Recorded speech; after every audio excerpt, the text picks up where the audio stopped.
to this practical math video on bar model drawing. Today, we are going to learn how to draw different kinds of bar model to express what we know about common sentences that we see in math problems. So what's a bar model? A bar model consists of simple rectangular boxes or labels that represent math problems. And why should we draw bar models? That's because drawing the right model for math problems helps us to see what is going on in the question. When we understand the question better, we are then able to decide whether to add, subtract, multiply, or divide the numbers to help us get closer to our answer. Let's go through the 5 basics of model drawing. For this video, we'll only be looking at examples with whole numbers. Example number 1. The total number of people in the cinema is 80. There are 35 girls and the rest are boys.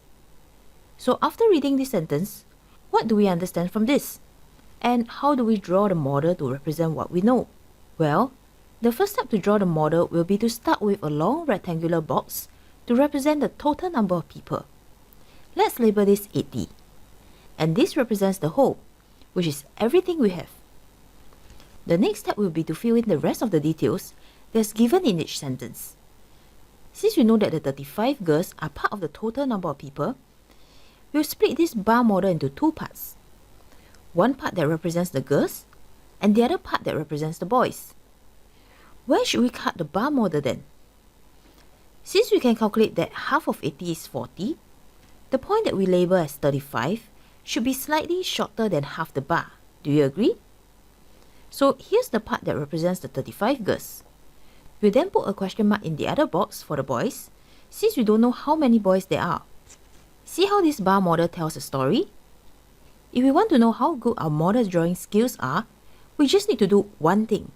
And that is to look at the model and see whether we can tell the same amount of information from it as compared to the sentences that we use to draw it. So looking at our sketch, we know that there are 80 people, and 35 out of these 80 are girls, and the rest are boys. So that's pretty good. It looks like the model that we have drawn corresponds to the 2 sentences that we had. This kind of model that you see here has a very special name, and it's called a part-whole model. The part-whole model shows that a whole, everything, is made up of a few parts. In this case, the total number of people is made up of boys and girls. How is drawing the bar model useful for problem solving? Since we know the value of one part, it's easy to make use of it to help us find the value of the other part, correct? On top of that, we can also roughly tell that the number of boys must be more than the number of girls. Now, let's take a look at our second example. Given the sentence, Tony has 236 batteries, Stark has 300 batteries, how do we draw the bar model to represent what is going on? As the 2 boys do not share a part-whole relationship, we can't draw a part-whole model in this case. Instead, we need to draw a different type of model. And this kind of model is called the comparison model.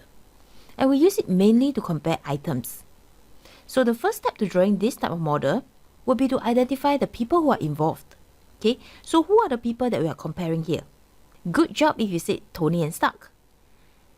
The next step would then be to draw rectangular boxes to represent the batteries that each of them has. To draw a correct comparison bar model, there's always one very important question to think about, and that is, who has more items? When we are drawing the models, we will always need to make sure that the one with more items is always longer. Who has more batteries in this case? I'm sure you can tell that 300 is more than 236. Hence, when we are drawing the model that represents Stark's batteries, it must be longer than Tony's. Alright, now that we are done with drawing this comparison model, let's look at it and think about what kind of story it tells us. Is there more than meets the eye? At one glance, we have all the basic information. Tony has 236 batteries, Stark has 300 batteries. Besides that, the comparison model also helps us to find the difference in the number of batteries between the 2 boys. And we can do that by subtracting 236 from 300. As a bonus, we can also find the number of batteries that Stark can give to Tony so that they'll have the same number of batteries. All we need to do is to take the difference and divide it by 2. Moving on to example number 3, are you able to draw the model for the sentence? Tony has $45 more than Stark. The steps are similar to what we did in a previous example. Do you remember what to do first? Who are we comparing? Tony and Stark, correct? Then what do we do next? This time, instead of comparing numbers to decide who has more or less money, we need to understand what it means by the term more than. Tony has $45 more than Stark, and this means that Tony is the richer one. Therefore, we'll draw a longer model to represent the amount of money that Tony has. How much longer is that? He'll have the same amount as Stark, plus another $45 more. Do you understand so far? We are coming to the end. 2 more model drawing examples, and you'll be good to go. Yay! Example number 4 is an easy one. Spidey and Captain America had an equal number of fans. I bet you're able to draw that in 2 seconds. Here's a fun fact. Whenever you draw models that represent an equal amount, your bar model will look like the equal sign that we use when we're writing our math operations. Do you see it? Let's modify this sentence. What if we see this? Spidey and Captain America had an equal number of fans. After some time, Captain America lost 3 fans. That's sad. Would it change the way we draw the model? Yes, it would. To show the number of fans that Captain America lost, we'll need to shorten the model for him. So don't forget to label this part as the 3 fans that he lost. And that's all we need to know in order to draw models that deal with addition and subtraction. For the last example, example number 5, let's look at something different. Let's see how to draw a bar model that deals with multiplication. Here's the sentence that we have. A pen costs 6 times as much as a fishbowl. Can you draw the model for this? As we compare the 2 items, which item is cheaper? If you pick the fishbowl, you must be feeling very hungry. Excellent thinking though. To draw the model for this sentence, we'll draw 1 unit to represent the cost of the fishbowl, and since we know that the pen is 6 times more expensive, we'll draw 1 multiplied by 6 units to represent that. Looking at our model, we can tell that it's correct because the model that represents the cost of the pen is longer. What other story does this model tell us?